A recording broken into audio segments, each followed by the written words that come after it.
Welcome back to the channel and for another episode of Physical Digest. If this is your first time watching this series, I aim to log every single game that I purchase, how much I spent and why I bought it. So usually there's a reason, whether it's sentiment or maybe it's gone out of print. January 2024 is already over and finally we got the reveal for the Nintendo Switch 2. It's clear that Nintendo learned from the Wii U by putting a massive 2 on the logo, as well as highlighting the different mechanism and sound. Overall, it seems like it's a pretty safe upgrade, and there was loads of leaks as well, which sort of took a lot of the excitement out, but overall people are happy. Stock market's pretty happy about it. Nonetheless, the stock price did go to all-time highs. If you want us to do a video about how to buy a Nintendo stock, let me know in the comments. But the Switch itself, the mouse feature seems quite interesting, but not something that I would personally use because I do most of my gaming on the TV dock. Mario Kart looks interesting based off what they show. It seems pretty interesting around the increased number of characters, as well as the redesigned Donkey Kong. But I feel like this might end up going back onto the original Switch as well, because we didn't actually get a new Mario Kart game for Nintendo Switch, and there must be over 100 million Nintendo Switches out there now, so it would be crazy not to put it out on there, and I think there might actually be quite a lot of disappointed people when they hear that Mario Kart 9 could well be on the original Switch, but nonetheless. Biggest thing is obviously that the new console supports physical games, so that's very good, and of course the backwards compatibility, so all these physical games that are being picked up for Switch, chances are they'll all run okay on Switch 2, which is brilliant. And yeah, it's important that the physical games are supported because, you know, a large market for Switch games are children. You know, it's a lot easier to gift a physical game than it is to give a code. And you know, it's nice just to have something real in your hand. So I'm pleased that cartridge is going to remain. But perhaps the most exciting news is that I managed to get tickets for the Switch 2 experience in London, so that is really exciting. And if you have some thoughts around what you want to see, let me know, because I'm hoping to do a video about it on the day. And I did actually end up going to the original Switch experience 7 years ago, so I may well try and dig up that footage and upload it if people are interested.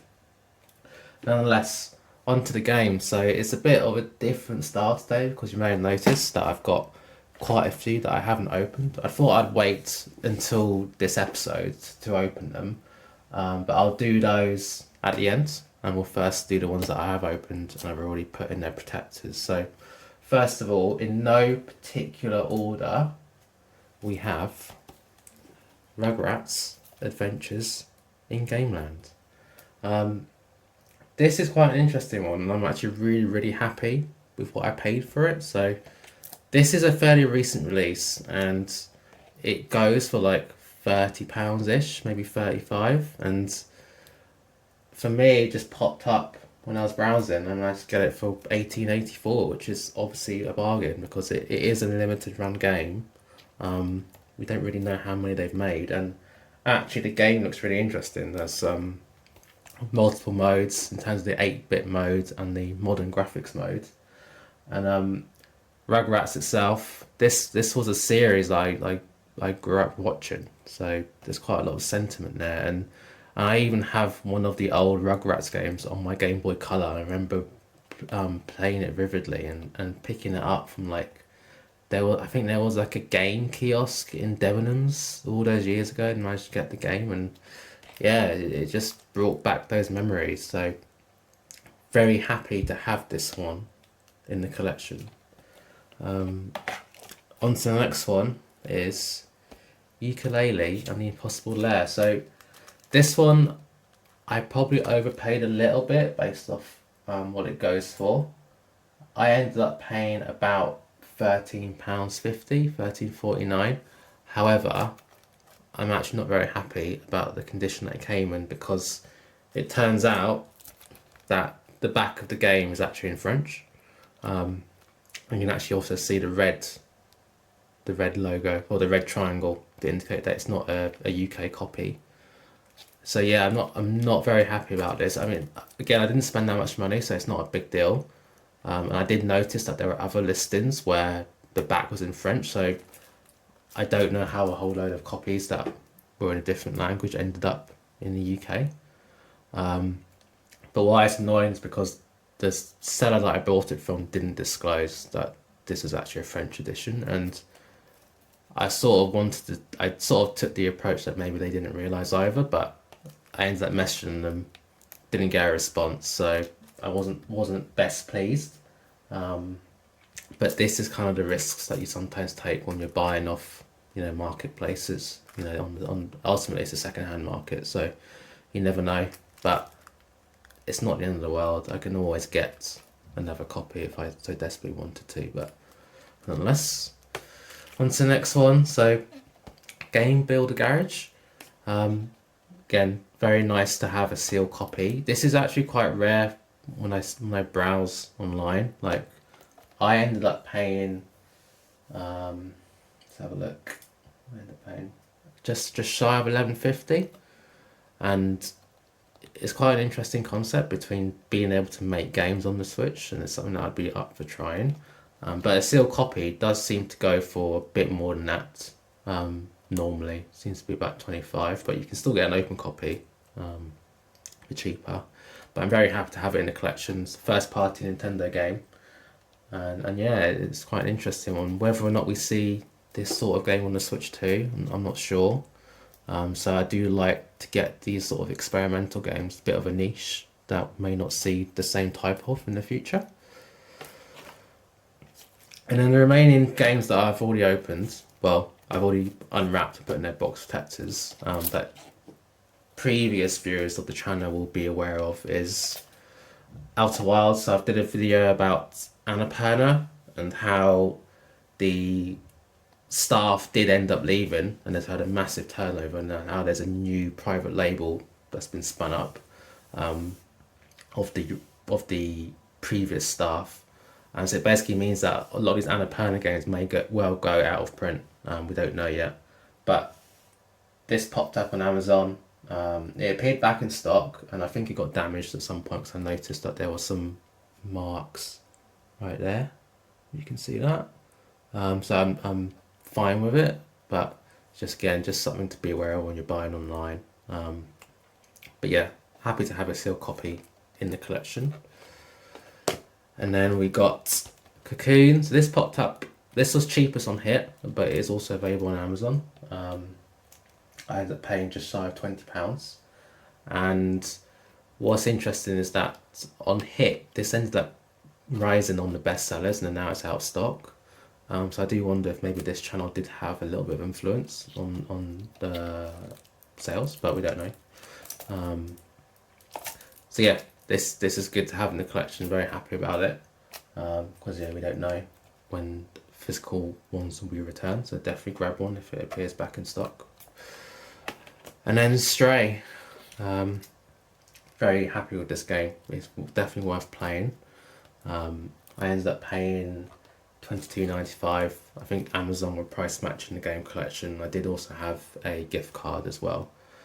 So very good to have this one. And then on to the unopened ones. So first of all, this will be an interesting one.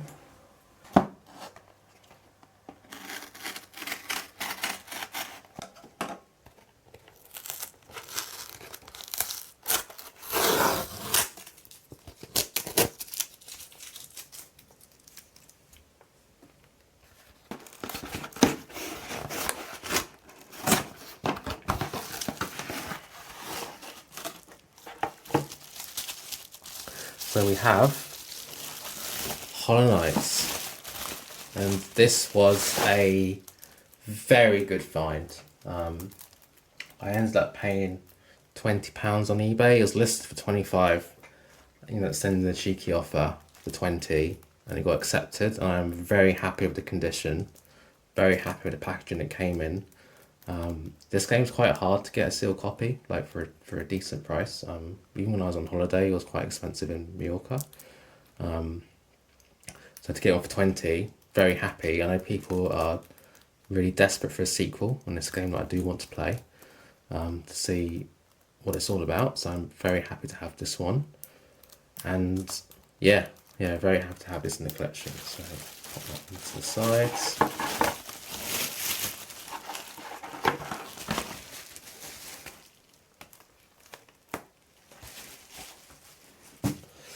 Moving on to the next one.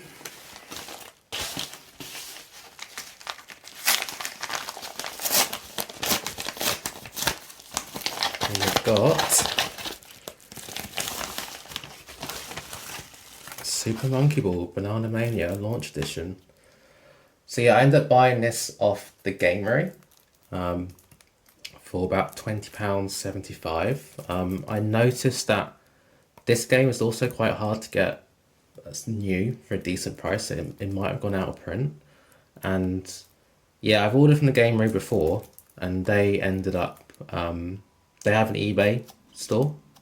So I ordered from them on eBay for a previous game, might have been fitness boxing, and yeah, I was happy with how the game turned out, so I thought, okay, I'll buy from them again.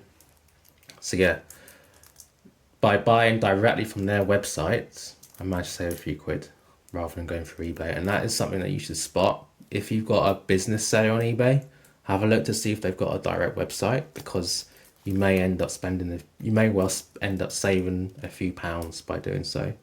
Just depends on whether or not there's an eBay voucher or discount. But yeah, really happy with this. I'm interested to see that it is got a sort of light green triangle for so maybe it's not UK, it's in the EU. But yeah, it does say imported in the UK, so that is quite interesting actually. So that's another one for the various colours. So yeah, quite interested. And yeah, because the Super Monkey Ball games seem to be quite hard to come about sealed now, I am going to keep an eye out for them. I'm going for there's at least 2 others that I'm aware of that I want to pick up now. So yeah, very happy to have that in the collection. Okay, into the next one. So I think I know what this one's going to be. And that is Dark Souls Remastered. Now this I am extremely happy about, because one, it is a UK copy, but yeah, because you can see the Nintendo seal on it. And this one was from Evergame UK. Again, this was an eBay purchase, but from a business seller. There was a quid code promotion, which was to get £5 back if you made a purchase. I think it was at least £15 or £20, then you get £5 back. So ended up scanning eBay to see what was on my list that I could end up buying to get that money back, and ended up being Dark Souls. This one was one of the more expensive purchases I made, because I think I spent £32.95, but obviously I'm getting the £5 cash back, and it is a game that has been holding its price sealed. So I don't expect this one to drop in price, really. You might get lucky in the future. So extremely happy to have this one. I have beaten Demon Souls and Bloodborne, and I have played a bit of Dark Souls 3 before I got massively frustrated by it, but I am due to get back into the Souls series, so this could be one I end up playing again, the series.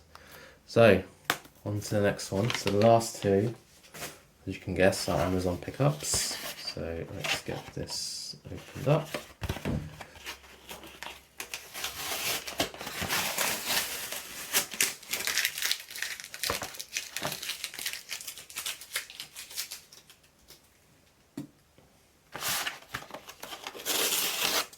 Go. So this one's going to be Live a Live, or Live and Live, depending how you want to call it. This one popped up on Amazon. It was a lightning deal, and ended up paying about £19.90. I think it's by the same people as the likes of Octopath Traveler and Triangle Strategy, so that's sort of Japanese JRPG from Square Enix. And yeah, it looks quite interesting. I knew of this game before it popped up, so I kind of thought might be quite a good one to have in the collection. I wasn't sure what the going rate was, but on Amazon compared to the going rate elsewhere, £20 seems to be a fair price. So yeah, happy with that. And then last but not least, we have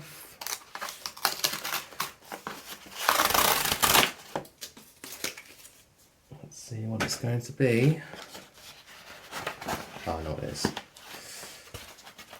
Okay. Bomb Rush Cyberpunk. This looks really interesting. So it's a homage to Jet Set Radio, and it ended up only costing £9.95. I think I ended up buying it off the game collection, but Amazon also price matched. I think it's really cool. Yeah, if you're into those sort of games, it's definitely worth picking up. So I'm looking forward to giving this one a go. Hopefully it pops up on like PS Plus, because I think this could be worth a go. So yeah, that was it. I think it ends up being about 11 games in total. I ended up spending about £216, so very happy with the month of January. A decent set of games. Again, this is, I've bought all of those mainstream Nintendo games now, so we are going into the niche stuff, and the ones that don't pop up so easily. So the hunt is continuing to be more interesting. And I'm happy with the price I've paid, the condition they come in. Obviously there is ones like the ukulele where these things tend to happen, but overall very happy to have these in the collection. And yeah, it's on to February. So if you enjoyed this video or found it useful, leave a comment below. I've also got links to the product listings for these games as well, so take a look at that. And I will see you in the next one.